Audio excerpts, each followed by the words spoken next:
감사합니다. 예, 감사합니다. 자, 지난주에 제가 말씀드렸습니다. 우리가 새해가 새해되기 위해서는요, 새로운 마음과 새로운 결단이 없이는 전혀 변화 없이는 새로운 새해가 될 수가 없습니다. 그래서 여러분 지난해보다 뭔가 다른 신앙적 또 생활적 결단과 각오를 했으면 좋겠습니다. 이런 말이 있지 않습니까? 첫 단추를 잘 끼워야 마지막 단추까지 잘 끼울 수 있다. 이런 말이 있습니다. 여러분 첫 단추를 이렇게 끼우면요 계속 그렇게 끼워지게 됩니다. 딱 첫 단추부터 바르게 딱 끼우면 단정하게 계속 가게 되는 것입니다. 새해 첫 주가 바로 그런 겁니다. 우리가 새로운 단추를 지금 끼우는 시간입니다. 이 첫 단추부터 잘 끼워 나갔으면 좋겠어요.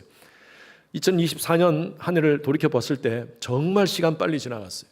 저는 작년 12월 때 11월 달에 왜 이렇게 시간이 빨리 지나갔지? 벌써 11월이 되었구나 하면서 교회의 많은 사역들, 11월, 12월에 있을 많은 사역들, 이것도 언제 지나가나 하나님 잘 지나가게 해주십시오 기도했는데 휙 지나가 버렸어요. 벌써 모든 것이 다 지나가고 2025년이 되었다는 것입니다. 이렇게 2025년도 이렇게 지나가게 될 것입니다. 여러분 어영부영 하다가는 또 이렇게 휙 지나가게 됩니다. 제가 윤동주 시인을 참 좋아합니다. 윤동주 시인의 여러분 잘 모르는 시일 겁니다. 내 인생에 가을이 오면이라는 시가 있습니다. 그 부분을 제가 일부분을 인용합니다.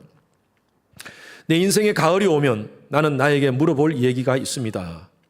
내 인생에 가을이 오면 나는 나에게 사람들을 사랑했느냐라고 물을 것입니다.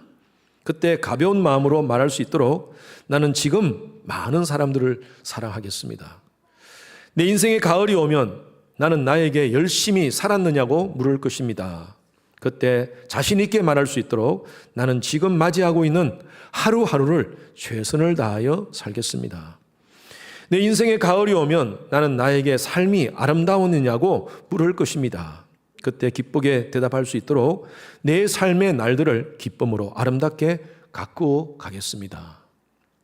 여러분 인생의 가을이라는 것은 우리 인생의 끝자락일 것입니다. 어스틴도 이제 겨울이고요. 조금 있으면 봄이 올 것 같고요. 또 여름이 오고 또 가을이 올 것입니다. 여러분 한 해의 끝자락에 우리 자신을 여러분 어떻게 평가하겠습니까? 또 여러분 주위 사람들이 여러분들을 어떻게 평가할 것 같습니까? 우리 한 해가 아니라 우리 인생의 마지막 끝자락에는 여러분 스스로를 어떻게 평가할 것입니까? 또 다른 사람이 여러분들을 어떻게 평가할 것입니까? 우리는 그것을 의식하지 않고 살면 안 됩니다. 우리의 삶에 모든 것에 좀 진지함이 있었으면 좋겠어요. 신앙생활도 마찬가지입니다. 조금 진지하게 우리가 신앙을 했으면 좋겠어요. 왜 내가 사는지, 왜 내가 신앙을 하고 있는지 본질을 파악하면서 살았으면 좋겠습니다. 남들이 교회 다니니까, 남들이 기독교 신앙생활을 하니까 그렇게 나도 그냥 해야겠다는 이 정도가 아니라, 물론 초신자 때는 그렇게 할 수가 있어요. 그런데 벌써 5년이 지나고 10년이 지나고 교회 생활을 하는데도 불구하고 여전히 내가 남들 하는 것 같이 그냥 한다면, 또 기독교인 흉내만 내고 그냥 다닌다면 여러분 내 삶 가운데 전혀 변화는 없을 것입니다. 러시아의 여러분 톨스토이를 알 겁니다. 톨스토이가 이런 얘기를 했습니다. 그 사람은 15년 동안 자기의 작품을요 거의 같은 주제로 썼습니다. 주제가 뭐냐면 인생이 무엇인가에 대한 주제입니다. 아마 인생의 본질을 좀 더 깊이 알고 싶었던 것 같습니다. 이 사람의 책 가운데 이런 글이 있습니다. 삶의 본질은 육체 속에 있는 것이 아니다. 내면 속에 있는 것이다.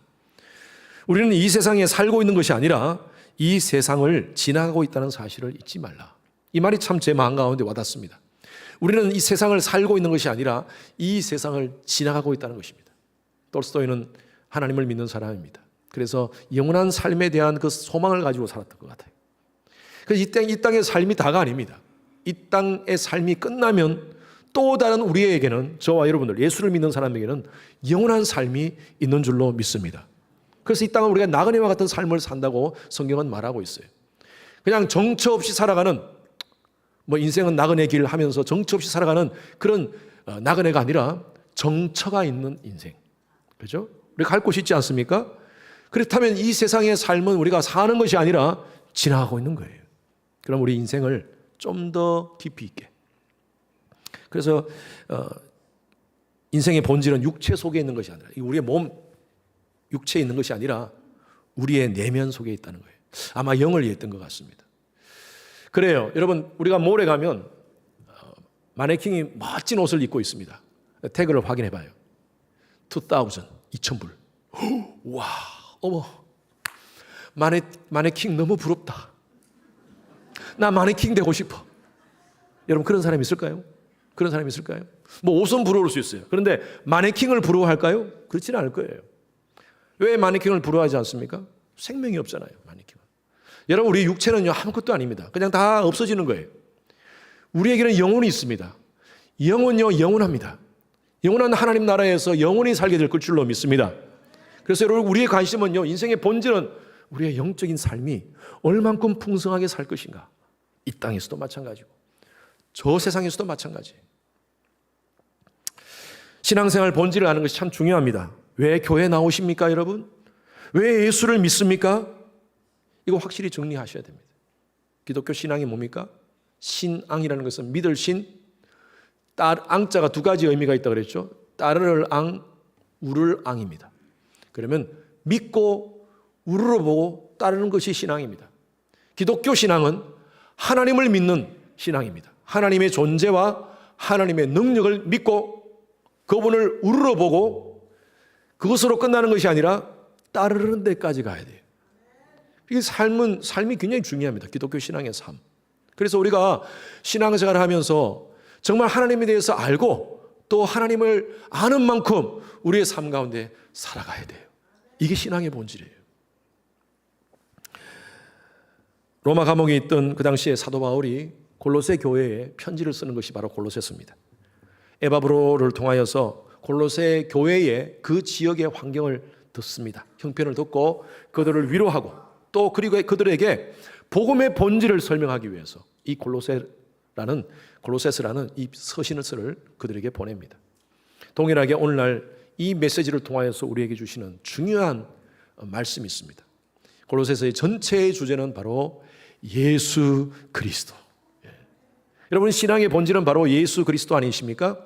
그러면 그 예수 그리스도를 우리가 왜 믿어야 됩니까? 뭐 때문에 예수를 믿어야 됩니까? 뭐 때문에 우리가 신앙생활을 해야 됩니까? 오늘 저는 말씀을 통해서 여러분들과 이걸 좀 나누고 싶어요. 그래서 정말 우리의 신앙생활, 이 미셔널 라이프라는 여러분 계속 지금 저의 설교의 주제는요, 미셔널 라이프로 계속 갑니다. 기성전 미셔널 라이프에. 미셔널 라이프를 살기 위해서 우리가 첫 단추를 끼우는 거예요. 그러기 위해서는 오늘 말씀이 굉장히 중요합니다. 첫 번째, 우리가 미셔널 라이프가 뭔가? 첫 번째 단추는요, 이겁니다. 같이 읽습니다. 시작. 여러분, 이게 바로 미셔널 라이프예요. 말씀을 듣는 것부터 시작합니다. 우리가 선교합시다, 선교 삶을 삽시다, 이거 중요하죠. 그런데 말씀을 듣고 복음을 알지 못하고 그건 불가능합니다. 그렇게 사는 것은 불가능합니다. 그래서 말씀을 잘 듣고 우리가 복음을 알아야 돼요. 그럼 복음이 무엇인가? 오늘 골로새서 1장 13절 14절에서 얘기합니다. 본문 말씀 읽을 때는 여러분들이 크게 읽으십시오. 시작. 그의 사랑의 아들의 나라로 옮기셨으니 그 아들 안에서 우리가 속량 곧 죄 사함을 얻었다. 여러분, 우리의 상황은요, 흑암의 권세에 있었다고 얘기합니다. 왜 인간이 흑암의 권세에 있어야 됩니까? 성경은 말씀하고 있습니다. 죄 때문에. 교회에서 자꾸 죄인 그러면 조금 기분 나쁘신 분이 계실 거예요. 아니, 내가 무슨 죄를 지었나? 간음죄를 저질렀나? 살인죄를 했나? 내가 지은 죄가 없는데 왜 자꾸 목사님 죄인이라 그럽니까? 예, 저도 그게 불편해요. 그런데 성경은 우리에게 분명히 말씀하고 있습니다. 모든 사람이 죄를 범하였음에 하나님의 영광에 이르지 못하더니. 한 사람도 죄인이 아닌 사람이 없다는 것입니다. 모든 사람. 우리가 보통 저 사람은 참 착한 사람이다, 저 사람은 법 없어도 살 수 있는 사람이다 라고 이렇게 칭찬받는 사람이 있을 수 있습니다. 다른 사람일 수도 있고요, 또 여러분 자신일 수도 있어요. 다른 사람이 여러분들에게 그렇게 저 사람은 법 없이도 살 수 있는 사람이다 라고 칭찬받는 분들이 있을 겁니다. 아마 여러분들 여기 자리에 계신 분들이 대부분이 그러시죠? 이렇게 얼굴이 긴장되십니까? 아마 많은 분들이 그러실 거예요. 그런데 성경은요, 다 죄인이라고 말하고 있습니다. 그리고 이 죄 때문에 죄의 싹은 사망이다라고 얘기합니다. 이 죄 때문에 인간은 다 죽는다라고 얘기합니다. 여러분 솔직히 한번 여러분 자신을 보십시오. 내가 간음죄를 저질르지 않았다. 살인죄를 저질르지 않았다. 그렇더라도 여러분 우리가 죄가 없습니까? 정말 아쉽게도 우리가 육체를 가진 이상, 소유하고 있는 이상 죄가 없는 사람이 없습니다. 왜냐하면요, 우리 속에, 이 육체의 속에 죄의 소욕이 있기 때문입니다. sinful nature가. 그러니까 우리는 본성적으로 죄를 짓게 돼 있어요. 도덕적으로 착한 사람이다, 괜찮은 사람이다, 법 없이도 살 수 있는 사람이다. 이 말은요, 다른 사람하고 비교해서 좀 괜찮다는 거지, 하나님 눈으로 바라봤을 때는 모두가 죄인이라는 것입니다. 우리 스스로 너무나 잘 알아요. 목사님 저도 마찬가지. 늘 죄 가운데 싸우고 있어요. 죄 가운데 용서하지 못하고, 이해하지 못하고, 배려하지 못하고. 왜 이럴까요? 사도 바울이 그렇게 고백하잖아요. 오라 나는 곤고한 자로다. 누가 이 사망의 몸에서 나를 건져내랴. 너무너무 괴롭다는 것입니다. 그런데 하나님께서요, 이 인간의 죄의 문제를 하나님이 해결해 주셨다는 거예요. 우리 인간 스스로는 이 문제를 해결할 수 없어요. 왜? 우리는 깨끗한 구석이 하나도 없기 때문입니다. 하나님이 그냥 해결해 주신 거예요. 그것이 바로 예수 그리스도 십자가 사건인 줄로 믿습니다. 오늘 하나님께서 말씀하세요. 그의 사랑의 아들의 나라로 옮겼다 그랬어요. 우리를 건져내서. 어디에서? 흑암의 권세에서 그의 사랑의 아들의 나라로, 영원한 천국으로 우리를, 저와 여러분들을 옮겨주셨다는 것입니다. 여러분 이것이 바로 하나님의 은혜예요. 그래서 그 아들 안에서, 바로 예수 그리스도죠, 아들 안에서 속량, 여기 영어 성에는 리뎀션이라고 돼요. 리뎀션. 여러분 리뎀션이 어떤 의미냐 하면 과거에 노예를 사는 겁니다. 예를 들어서 어떤 사람의 노예가 되어 있었는데 그 사람이 내 친척이에요. 여러분 내 친척이 그게 노예로 있으면 얼마나 내가 힘듭니까? 도와주고 싶어서 돈을 모아가지고 그 주인에게 돈을 줍니다. 이 노예에 대한 노예 값을 지불하는 거예요. 그리고 그 내 친척인 노예를 해방시켜 주는 것, 이 모든 과정을 리뎀션이라 그렇게 해요. 바로 속량, 곧 죄사함을 입었다라고 표현하고 있습니다.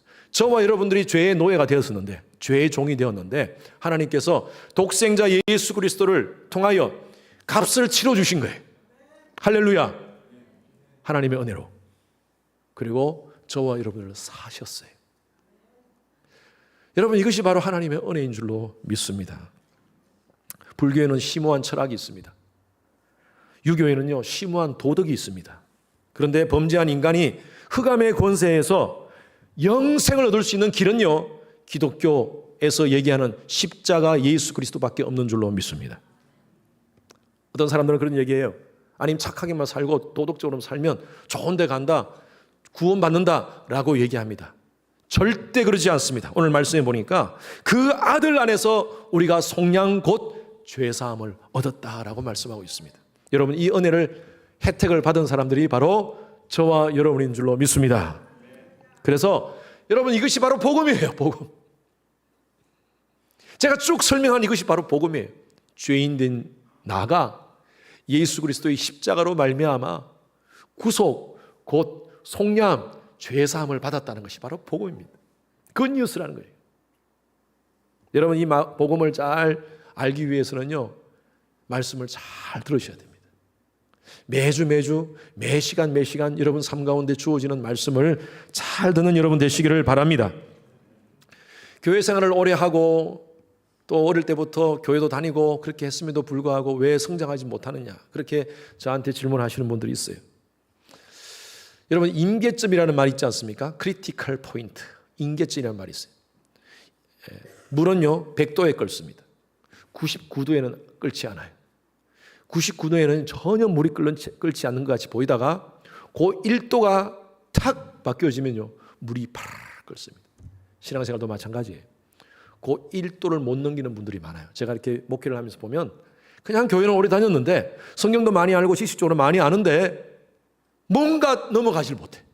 거기에 머물러 있어 항상. 이 신앙의 임계점을 벗어나지 못하는 거예요. 그러다 보니까 계속 그냥 다람쥐 쳇바퀴 돌듯이 그렇게 교회 생활만 하는 거예요. 저는요, 여러분들이 신앙의 임계점을 잘 돌파하기 위해서 올 한 해 여러분 결단하시고요, 말씀을 잘 들으시는 여러분 되시길 바랍니다. 그래서 말씀을 잘 듣기 위해서는 여러분들을 말씀을 듣는데 방해하는 것들을 여러분 멀리 하십시오. 주일날 여러분 오셔서 지금 여러분 제가 다들 눈을 보면요, 다 저를 보고 계세요. 할렐루야. 감사합니다. 예. 또 이렇게 얘기하니까 더 또 저를 보면서 이렇게 계시는 분들이 많은데, 예. 사랑의 눈으로 보십시오. 꼬라보지 말고. 예. 그런데 보면 가끔 보면요, 이렇게 앞에 정면을 보다가 이렇게 옆으로 보시는 분이 있어요. 그러니까 셀폰을 확인하는 거죠. 예. 카톡이 왔다든지, 예. 진동을 해놔가지고 살짝 빼서 이렇게 보시는 분들이 있어요. 다 보입니다, 여러분. 이게 참 이게 안 보였으면 좋겠어요. 그런데 다 집중하는데 한 분이 탁 고개를 옮기면요, 그게 보여요. 예. 그러니까 저도 설교를 할 때 그게 방해가 될 때가 있어요. 그런데 여러분 그런 것들이요, 설교에 방해가 돼요. 저도 설교를 하면서 예를 들어서 누가 움직인다든지 하면요, 설교를 하다가 또 끊겨버려요. 마찬가지입니다. 여러분도 설교를 듣다가 말씀을 쭉 듣고 있는데 잠깐 딴 생각을 한다든지 이렇게 확인하게 되면요, 그 다음 말씀이 안 들려요. 또 딴 생각을 하게 됩니다. 그래서 여러분, 저는 여러분들이 복음을 알기 위해서 말씀에 집중하기를 바랍니다. 아멘입니까? 정말 말씀에 집중하기를 바랍니다. 여기 말씀 보십시오. 1장 5절 말씀 보십시오. 5절 말씀 다 같이 시작. 하늘에 쌓아둔 소망으로 말미암음이니 곧 너희가 전에 복음 진리의 말씀을 들은 것이니라. 복음 진리의 말씀을 들을 때 하늘에 쌓아둔 소망이 우리 가운데 임한다는 거예요. 이게 하늘의 복입니다. 하늘의 복. 예, 하늘의 복이 말씀을 잘 들을 때 우리 가운데 말씀이 복음 진리가 내 마음 가운데 들어올 때 하늘의 복이 내 마음 가운데 다운로드 된다는 것입니다. 그래서 여러분 이 말씀 시간이 얼마나 중요한지 몰라요. 여러분 설교보다 더 재밌는 세미나 많습니다. 설교보다 더 유익한, 나름대로 유익한 세미나들이 많습니다. 유튜브 보면요, 김창옥 씨 뭐 이런 분들 좋은 세미나 많이 있지 않습니까? 이런 많이 듣지 않습니까? 저보다 세상적인 지식과 세상적인 경험을 많은 사람들이 강의하는 내용들이 유튜브에 많습니다. 여러분 그러한 세상적인 어떤 유익함 또 지식 이런 것들을 얻기 위해서 이 자리에 앉아 계시다면 굳이 올 필요 없어요. 이 자리에 유튜브 많이 들으십시오. 여러분 이 예배의 시간은요, 또 예배의 시간을 통해서 듣는 하나님의 말씀은요, 여러분 각자에게 하나님께서 이 시간 꼭 필요해서 주시는 말씀이에요. 여러분들이 꼭 들어야 되는 말씀이에요. 이거 놓쳐버리면 안 돼요. 저는 이 설교를 준비하기 위해서 목요일 날 하루 종일 시간을 보냅니다. 제가 설교를 준비하는 오늘 이 메시지가 제가 설교하는 준비하는 시간 7시간, 때로는 10시간에 의해서 준비된 시간은 아닙니다. 오늘 이 선포되는 이 메시지는요, 저의 60년의 삶을 녹여서 드린 시간이에요. 60년의 삶을 들여서 어릴 때부터 자랐던 모든 것들을 통하여 제가 느꼈던 하나님을, 또 제가 목회를 하면서 체험했던 그 하나님 말씀을 통해서 제가 은혜 받고 제가 변화받아서 여러분들에게 함께 나누는 시간이에요. 그래서 저는 기도할 때 하나님 이 말씀, 제가 이번 주에 선포할 이 말씀이 저를 변화시켜 주시옵소서. 또한 저의 이 메시지를 통하여 우리 성도님들이 변하게 하여 주시옵소서. 그렇게 기도하면서 제가 선포하는 말씀이에요. 그래서 여러분 이 메시지를 여러분 잘 받으시면 좋겠습니다. 아멘입니까? 복음을 듣는 것도 또 중요하지만 깨달으셔야 됩니다. 말씀을 듣고 복음을 깨달아야 돼요. 이게 말씀 또 6절 말씀 계속 이어서 읽습니다. 크게 읽습니다. 시작. 너희가 듣고 참으로 하나님의 은혜를 깨달은 날부터 같이 또한 온 천하에서도. 자, 우리 뒤에 말씀에 보면 너희 중에서 온 천하에서도 열매를 맺어 자란다 그랬습니다. 여러분 이 말씀이 무슨 말씀이냐면 우리가 미셔널 라이프예요. 우리의 삶을 통해서 열매가 맺어지는 거예요. 그런데 그 전에 우리가 해야 될 일이 있어요. 말씀을 듣고 그리고 뭘 해야 됩니까? 하나님의 은혜를 깨달아야 돼요. 하나님의 은혜를. 자, 여러분 듣는 것으로 끝나지 않고 하나님의 은혜를 체험해야 돼요. 여러분은 우리가 교회를 다니면서도 왜 성장이 없고 변화가 없습니까? 듣기는 듣는 것 같은데 은혜를 깨닫지 못해요. 같은 시간에 같은 장소에서 말씀을 받는데도 불구하고 안 듣고 안 깨닫는 분들이 계십니다. 말씀이 스며드는 분들이 있는가 하면 말씀이 튕겨나오는 분들이 계세요. 안타까워요, 제가. 그러면서 여러분, 어떤 분은 이렇게 얘기하시는 분이 있어요. 목사님, 이게 참 말씀이 잘 안 들립니다. 이게 합리적이지 않은 것 같아요. 이제 초신자들 가운데 그렇게 얘기하셔요. 그리고 이게 과학적인가, 이성적인가, 그렇지 않은 것 같습니다. 라고 얘기하는 분이 있어요. 제가 그렇게 말씀드려요. 하나님 말씀은 이성적이지 않아요. 과학적이지 않아요. 오늘 일부 예배 때 기도하신 집사님이 그렇게 기도하셨어요. 하나님, 과학적이지 않고 이성적이지 않지만 하나님 말씀을 하나님 말씀으로 듣게 하소서. 제가 오늘 저하고 마치 그냥 영적으로 교류한 것 같이 그렇게 기도를 하시더라고요. 그래요. 하나님 말씀은요, 과학적이지 않아요. 여러분, 과학이 뭡니까? 인간의 이성에 의해서 지금까지 수많은 경험들을 통하여 인간이 이 모든 세상의 이치를 학문화시킨 것이 과학 아닙니까? 다른 말로 하면 우리가 기독교적인 말씀으로 드린다면 이 우주 만물을 창조하신 하나님이 많은 수많은 법칙들을, 원칙들을 만들었는데 그 원칙을 인간이 가지고 있는 이성으로 하나하나 지금까지 수천 년 동안 학문화시킨 것이 과학입니다. 여러분, 그러면 하나님 말씀과 과학이 부닥치면 무엇을 받아들여야 돼요? 과학을 받아들여야 돼요? 예? 답 좀 해주세요. 그렇잖아요. 하나님 천지 만물을 창조하신 하나님의 말씀을 받아야지 인간이 가지고 있는 지금까지 참 연구한 그 학문, 과학이라는 그 과학을 가지고 하나님하고 말씀하고 대비를 시켜요? 그러면 안 되죠. 인간이 이성하고 하나님 말씀이 부닥칠 때는 무엇을 받아들여야 돼요? 하나님 말씀을 받아들여야죠. 저는 여러분들에게 말씀드려요. 어느 신학자가 그런 얘기를 했어요. 이해되어지는 신은 신이 아니다. 참 개인적으로 좋아하는 말입니다. 하나님이 다 이해되어져요? 여러분, 하나님이 다 이해되어서 예수 믿는 사람이 있습니까? 하나님 믿는 사람이 있습니까? 없어요. 그런데 여러분이요, 그 신학자가 얘기한 대로 하나님이 다 이해되어졌다면 저는요, 목사로서 저의 삶을 살지 않을 겁니다. 왜? 제가 다 이해할 수 있는 하나님이라면 그 존재는 저하고 똑같은 레벨에 있는 존재예요. 그분은 신이 될 수가 없어요. 저는요, 하나님이 이해되지 않기 때문에 믿습니다. 여러분, 무슨 말인 줄 아시겠죠? 내가 가지고 있는 이성으로, 내가 더 지식으로 하나님이 이해가 되지 않아요. 그렇지만 내 마음 가운데 성령이 함께 하셔서 성령이 감동을 주시고 그 하나님이 이해되어져요. 성령의 감동에 의해서 이해되어져요. 여러분, 이게 바로 신앙 아닙니까? 그래서 여러분, 하나님 말씀을 받는 이 시간도 마찬가지입니다. 여러분, 말씀을 받을 때 내가 부닥치면요, 아멘으로 받으십시오. 제가 늘 기도할 때, 우리 설교하기 전에 기도할 때 제가 그런 기도하지 않습니까? 우리의 지정의를 하나님께 굴복하게 하소서. 우리의 모든 지정의를 하나님께 surrender. 여러분, surrender이라는 단어가 항복하다 아닙니까? 항복하다. 꼼짝마 하면 항복하다. 이게 무슨 뜻이에요? 나의 모든 생명은 당신께 있습니다. 살려주세요.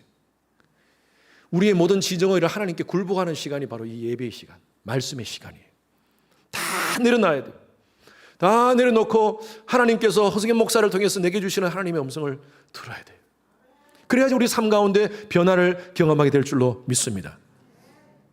예수님의 생애 가운데 예수님께서 여러 곳을 사역을 하셨어요. 장소에 다니셨는데 그중에 몇몇 곳은요, 예수님이 집중해서 다니신 곳이 있습니다. 그리고 예수님이 자주 가니까 그곳에서 이적과 기사가 많이 일어났습니다. 그런데 그 도시가 예수님께로 돌아오지 않아요. 회개하지 않아요. 변화되지 않아요. 그래서 예수님이 그 도시를 저주하는 말씀이 나옵니다. 마태복음 11장에. 같이 읽습니다. 시작.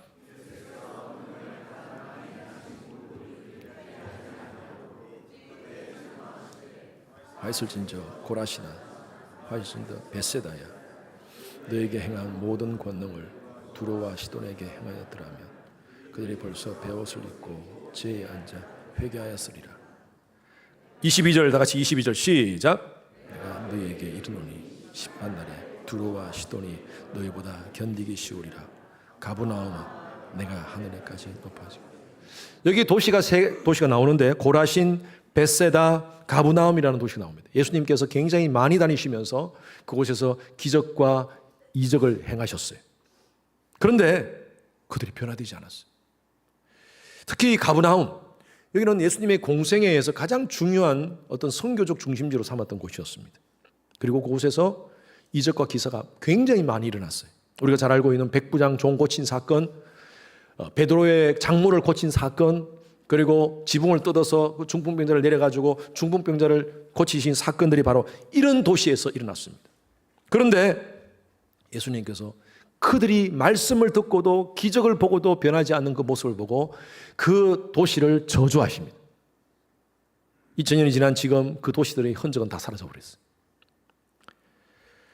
여러분, 기적과 이사가 행하면 정말 하나님을 믿지 않겠어요? 그런데 안 믿었어요. 우리도 가끔 그런 생각하잖아요. 아유, 내 삶 가운데 기적이 팍 나타나면 내가 하나님 잘 믿을 건데.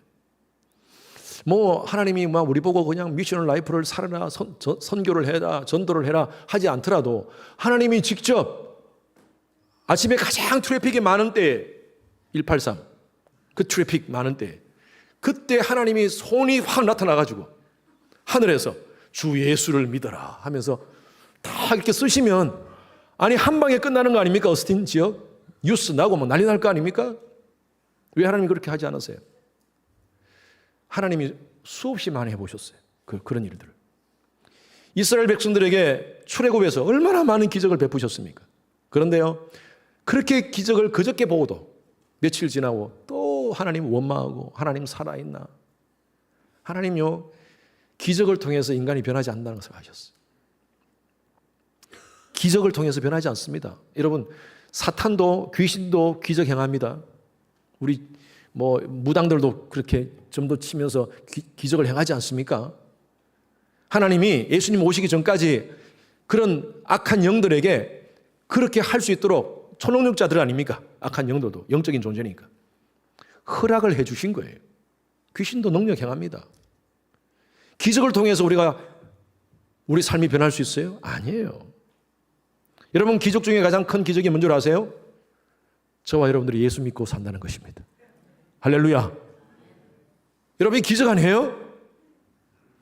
우리가 얼마나 이성적인 사람인데 보이지 하나님이 우리의 삶 가운데 주인으로 오셔서 그 예수 그리스도를 나의 삶 가운데 주인으로 인정하고 하나님을 믿고 있어요.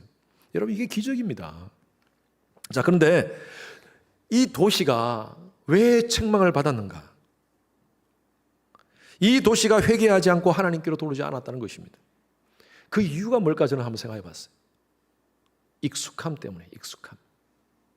예수님이 자주 오셨어요. 아마 처음 오셨을 때는 다들 막 난리가 났을 거예요. 예수님이 우리 마을에 오셨대. 기적을 행하실 때 다들 와, 예수님이 기적을 행하셨대. 아마 그렇게 했을 겁니다. 그런데 한 번, 두 번, 세 번, 10번 오시고 자주 기적도 행하니까요, 이제 그것도 익숙해졌어요. 그냥 당연해졌어. 아마 그런 문제가 아닐까 저는 생각해봐요. 여러분, 이 도시의 모습이 바로 어쩌면 저와 여러분들의 지금 모습이 아닌지 모르겠어요. 신앙생활. 그냥 익숙함에 젖어서 신앙생활하는 우리의 모습들. 영적인 혜택을 받았음에도 불구하고 어릴 때부터 우리가 모태신앙 하신 분들이 있을 거예요. 미국 와서 이렇게 좋은 환경에서 마음껏 교회 와서 예배 드릴 수 있습니다. 전 세계에 지금 아직도 예배 드리지 못하는 그런 도시들이 있습니다. 나라들이 있습니다. 마음껏. 핍박 때문에. 근데 우리는 얼마나 좋은 혜택을 받았습니까, 지금. 마음껏 예배 드릴 수 있고. 그러다 보니까 사모함과 간절함이 사라지지 않았는지 모르겠어요. 말씀을 들을 때 이 말씀이 나에게 하나님께서 어떤 메시지를 주시는가 하는 기대감을 갖고 말씀을 듣는 것이 아니라 형식과 타성에 의해서 그냥 매주 듣는 거니까. 여러분, 저는 염려가 됩니다. 저의 설교가 여러분 너무 익숙해지지 않았습니까? 늘 설교를 준비하면서 저는 이렇게 기도합니다. 하나님, 제 설교하는 것이 익숙하지 않기를 바랍니다. 저는 목회자가 설교가 익숙해졌다면 목회를 그만둬야 된다고 저는 생각합니다. 늘 긴장 가운데 저는 설교합니다. 여러분, 제가 긴장 안 하는 것 같이 보이죠? 아니요, 긴장해. 왜? 여러분, 두렵고 떨려요, 이 시간이. 하나님 앞에. 굉장히 중요한 시간 아닙니까? 영적으로 여러분들과 지금 하나님의 말씀을 전하는 시간입니다. 사람의 말을 전달하는 시간이 아니라 세미나를 하는 시간이 아니라 하나님 메시지를 전달하는 시간이에요. 그러니까 저는요 늘 긴장 가운데 있습니다. 그리고 저는 기도할 때마다 하나님 내 설교가 익숙해지지 않기를 바랍니다. 그리고 또 기도하는 게 우리 성도님들이 저의 설교에 익숙하지 않기를 바랍니다. 여러분 부흥회 때 우리 대부분 은혜 많이 받죠? 부흥회 오시는 목사님들 통해서 은혜 많이 받으시죠? 왜 그런 줄 아세요? 익숙하지 않은 분이고 익숙하지 않은 설교이기 때문입니다. 지난번에 제가 여러분 집밥을 잘 드셔야 됩니다. 그렇게 말씀드리니까 목사님 격려해 주고 싶어서 그 주간에 저한테 전화 많이 오셨어요. 텍스트도 많이 오시고 목사님 집밥이 맛있습니다. 예, 뭐 저를 격려해 주시는 건 너무 감사한데 제가 그 말씀 드린 이유는요 여러분들을 위한 거예요. 제 설교가 익숙해지면 여러분들이 말씀을 잘 안 들어요. 형식과 타성형에서 그냥 항상 듣는 거니까. 예. 세상에서 가장 좋은 목사님이 누구십니까? 빌리그람 목사님 유명하시죠? 예. 정말 귀한 목사님이십니다. 조영규 목사님 우리 한국의 정말 기독교 신앙의 정말 그 목회의 획을 껐던 그런 귀한 목사님이십니다. 하용주 목사님, 옥하는 목사님 참 귀하신 분들이십니다. 또 여러분들이 정말 좋은 목사님, 여러분 유튜브로 자주 들어가서 듣는 목사님 계시죠? 맞습니다. 좋은 목사님이세요. 그런데 여러분, 그분들은 여러분을 위해서 한마디도 기도하지 않습니다. 여러분 가정을 위해서 한마디도 기도하지 않습니다. 그렇다면 세상에서 가장 좋은 목사가 누굽니까? 2부 때는 큰 소리로 외치던데. 예, 뭐 안 해도 괜찮습니다. 제가 되기를 바랍니다. 왜냐하면요, 저를 위한 게 아니라 여러분들의 영혼을 위해서입니다. 그렇게 말씀을 받아야지 말씀을 통해서 말씀이 당연한 것이 아니고 익숙함이 아니라 매주 새로운 말씀을 받을 수가 있습니다. 그래서 설교 말씀을 들을 때마다 새로운 목사님이 오셔서 말씀한다고 들으십시오. 아멘. 새로운 메시지가 선포된다고 생각하시고 말씀을 받으시기 바랍니다. 그런 마음을 받으셔야지 은혜가 돼요. 저도 부흥회를 나가잖아요. 부흥회 가면 오늘 설교 좀 죽을 썼어. 그런데 성도들이 은혜를 많이 받았다 그래요. 왜 그런 줄 아세요? 새로운 목사님이 새로운 메시지를 하니까 은혜 받은 거예요. 그래서 여러분 매주 올 때마다 오늘 어떤 목사님이 오실까? 새로운 목사님 오시는구나. 허성현 목사님.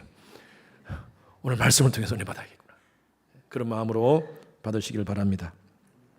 여러분 익숙함을 이기기 위해서 날마다 말씀을 새롭게 대해야 돼요. 네. 예레미야가 3장 23절 말씀 다 같이 읽습니다. 시작. 이것들이 아침마다 새로우니 주의 성실하심이 크도소이다. 아침마다 새롭고 늘 새로우니 주의 성실이 큼이라. 여러분 새로운 마음으로 말씀을 받고요, 새로운 마음으로 찬양을 하고요. 우리가 자주 부르는 찬양도 오늘도 다 많이 부르는 찬양 아닙니까? 부를 때마다 새로운 마음으로 찬양하고 새로운 마음으로 말씀을 받고, 성도도 교제 매주 보는 구역원들이지만 새로운 마음으로 교제하고. 여러분 그렇다면요 우리의 삶이 프레시합니다. 프레시. 그래서 여러분 새로운 마음으로 올 한 해 말씀을 듣고 말씀을 깨닫는 여러분 되시길 주님 이름으로 축원합니다. 이것이 바로 미션 라이프의 첫 단추입니다. 그리고 두 번째, 다 같이 시작. 행함으로 복음적 열매를 맺는 삶이다. 여러분 말씀은요 그냥 듣는 것으로 마치지 아니라 실제적으로 행해야 됩니다. 그래야지 우리가 신앙적으로 자랄 수 있습니다. 자, 10절 말씀 같이 읽습니다. 시작.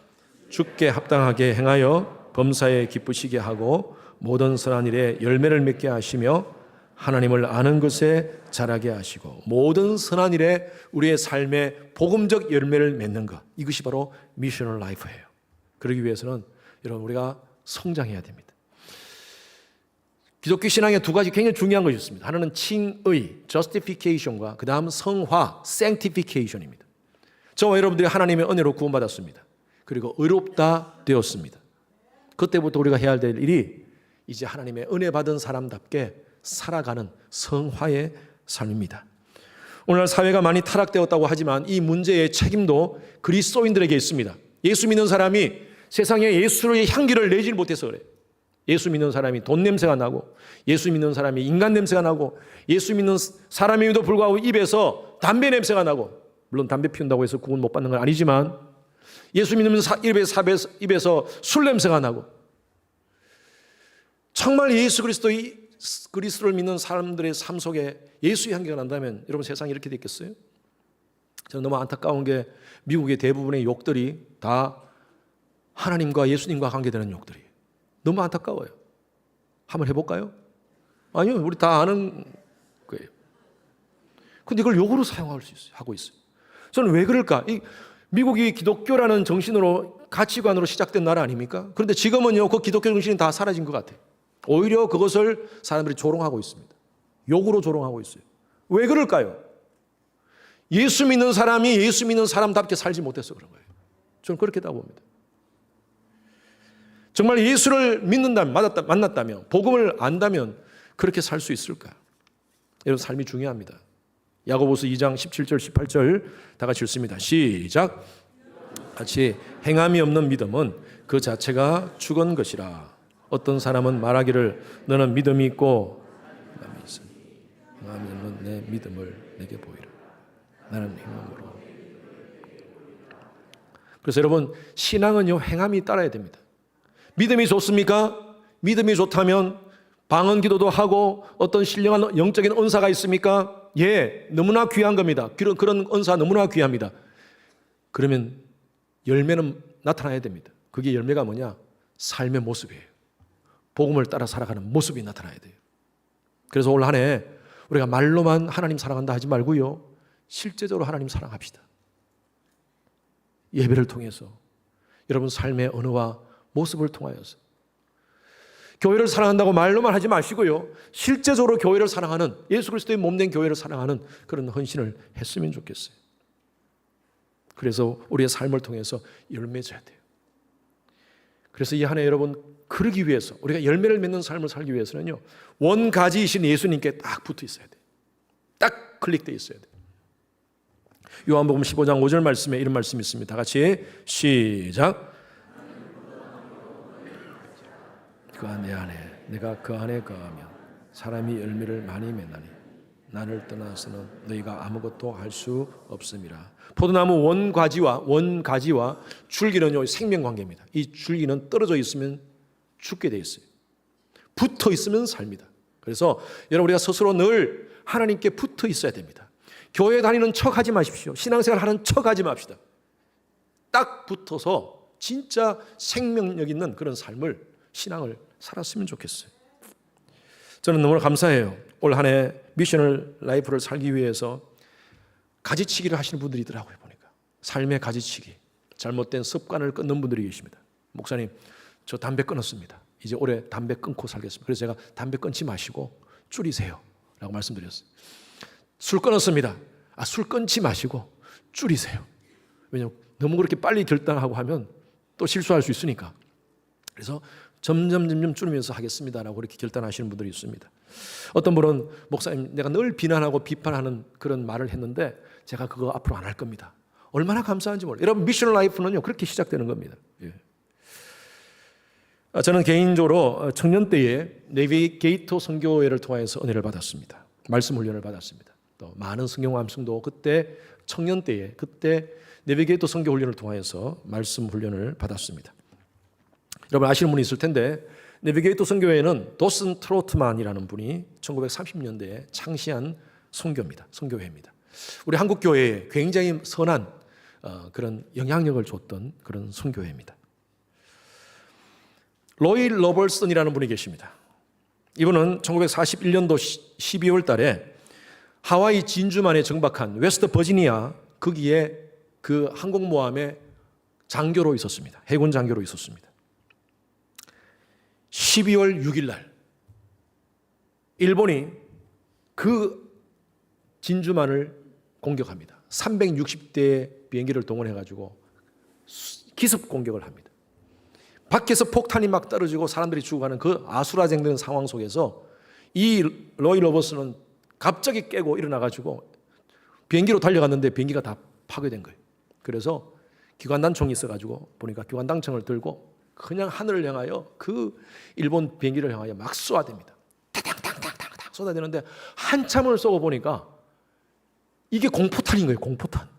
소리만 나는 공포탄인 거예요. 실탄이 장정되지 않고 그냥 소리만 팡팡팡 나는 공포탄. 주위에 사람들이 막 죽어가고 있는데 자기가 전혀 도움이 안 되는 거예요. 총을 쏘니까. 그럼에도 불구하고 15분 동안 계속 쏘았습니다. 그냥 그리고 막 소리가 나중에 소리가 안 나가지고 자기가 소리를 막 내면서 탕탕탕탕탕탕 하면서 공포탄을 쏘아댔습니다. 15분이 끝나고 나서 수많은 사람들이 다 죽었어요. 기적적으로 살았습니다. 그리고 그 후에 바이블 스터디가 있어가지고 함께 성경 공부를 하는 그 자리에 갔습니다. 한 10명 정도가 이렇게 쭉 둘러서 앉아있는데 리더가 이런 얘기를 했습니다. 여러분들이 암송하는 말씀 하나씩 돌아가면서 우리가 암송합시다. 이분이 유일하게 암송하는 말씀 하나가 있었어요. 요한복음 3장 16절 말씀. 내 차례가 오면 그거 해야겠구나 하는 마음을 가지고 딱 있었는데 쭉 돌아갔는데 다 아무도 요한복음 3장 16절을 하지 않는 거예요. 편안한 마음으로 이걸 해야겠다 싶은데 바로 옆에 사람이 해버린 거예요. 갑자기 막 자기가 이렇게 긴장을 했어요. 어떡하지 하다가 아는 게 이거밖에 없으니까 그냥 요한복음 3장 16절을 그냥 했습니다. 그날 밤이 되었어요. 하나님과 기도하는 시간을 갖는데 자기 마음 가운데 계속 울리는 소리가 있었어요. 너는 공포탄 신자. 너는 공포탄 신자. 전혀 주위 사람들에게 영향을 끼칠 수 없는, 마치 얼마 전에 자기가 그렇게 기관총을 공포탄을 쏘아댔던 그런 자신의 모습을 보면서 하나님, 내가 지금까지 모태 신앙으로서 지금 이렇게 쭉 오랫동안 하나님을 믿는다고 하지만 전혀 영향을 끼칠 수 없는 그런 공포탄 신자로 살았습니다. 하나님, 나의 삶을 하나님 나라를 위해 쓰임받기를 원합니다 하면서 그때부터 성경을 암송하기 시작했고요, 말씀을 새롭게 보기 시작했고요. 그 후에 도슨 트로트만이라는 이 내비게이터 창시자와 함께 만나서 내비게이터 이 사역을 시작하게 됐어요. 그리고 그 후에 많은 사람들에게 성경 공부를 통해서 영향을 끼치는 그런 사람이 되었다는 스토리입니다. 여러분, 저도 개인적으로 이 내비게이터 선교를 통하여서 복음의 핵심을 깨닫게 되고 구원의 확신을 갖게 되었습니다. 여러분, 오늘 말씀이 어떤 여러분들에게 영향을 끼치고 있습니까? 어떤 깨달음이 있습니까? 그냥 항상 주일날 서 있는 목사님, 또 항상 하시는 말씀, 그냥 일상적인 것으로, 당연한 것으로 그냥 듣고 계십니까? 여러분, 그렇다면 어쩌면 여러분들이 공포탄 신자가 될 수가 있습니다. 아무 주위에 영향을 끼칠 수 없는 그러한 공포탄 종교인. 저는 얼마나 감사한지, 제가 미셔널 라이프를 외치고 나서 우리 성도님들이 자꾸 여러 가지 말씀들을 많이 해주세요. 얼마나 감사한지. 목사님 이렇게 변하기로 했습니다. 이렇게 하기로 했습니다. 지난주에도 우리 성도님 한 분이, 목사님, 저희 어머님 아버님이 이번에 방문하십니다. 그분에게 꼭 이번에 복음 얘기할 수 있도록 목사님 기도해 주세요. 얼마나 좋은지 몰라요. 지난주에는 예배 마치고, 새벽 예배를 마치고 제가 1시간을 기도하는데 1시간 기도 끝나고 딱 항상 1시간 기도 끝나면 제 아내하고 저만 있습니다. 음악을 딱 끄고 돌아서는데 저 뒤에 한 분이 계시는 거예요. 집사님이신데 80 넘으신 집사님이세요. 목사님 기다렸습니다. 예, 제 친구가 80 넘은 친구가 고등학교 때 친구인데 그 친구들이 오스틴을 방문합니다. 2명이 오는데 아직도 예수를 몰라요. 복음을 몰라요. 그들에게 이번에 꼭 오면 예수님 얘기하고 싶습니다. 그래서 목사님 기도해 주세요. 그래서 제가 너무 감동스러운 거예요. 어떻게 하든 미셔널 라이프를 살려고 몸부림치는 그분의 모습을 보면서 제가 그 자리에서 집사님 지금 기도합시다 해가지고 제 아내하고 손 붙잡고 같이 기도해 드렸습니다. 여러분, 이것이 바로 미셔널 라이프예요. 뭐 다른 게 아닙니다. 여러분, 우리가 선교 가서 뭐 단기 선교를 해야 되고 물론 그것도 중요하지만 내가 있는 지금 자리에서 영향력을 미치는 거예요. 공포탄 신자가 아니라 실제적으로 영적인 실탄을 꽂아서 옆에 사람들에게 나누는 거예요. 예. 오늘 이 한 해도 여러분 받는 말씀이 새롭게 받기를 바랍니다. 아멘. 매주 새로운 목사가 왔다고 생각하시고, 그래서 저는 넥타이는 계속 바꿀 겁니다. 넥타이 바꾸면, 컬러 바꾸면 새로운 거 아닙니까? 새로운 목사가 와서 새로운 메시지를 전한다는 마음으로 여러분 말씀을 받으시기 바랍니다. 그래서 말씀을 통하여 깨닫고 여러분 삶 가운데 아름다운 미셔널 라이프의 열매를 맺는 여러분 되시기를 주님 이름으로 축원합니다. 우리 복음으로 올 한 해 세상을 부유케 합시다. 아멘입니까? 저와 여러분들은 뭐 안 그러신 분도 계시지만 대부분의 분들은 돈을 많이 있는 분들이 아니에요. 우리가 세상적으로 물질적으로 부유한 사람 아닙니다. 그러나 저와 여러분들은 복음에 부유한 자인 줄로 믿습니다. 이미 하나님께서 이 놀라운 세상에 가장 가치 있는 것을 주셨어. 이 가치를 주의 사람들에게 나눕시다. 할렐루야. 우리는 무명하나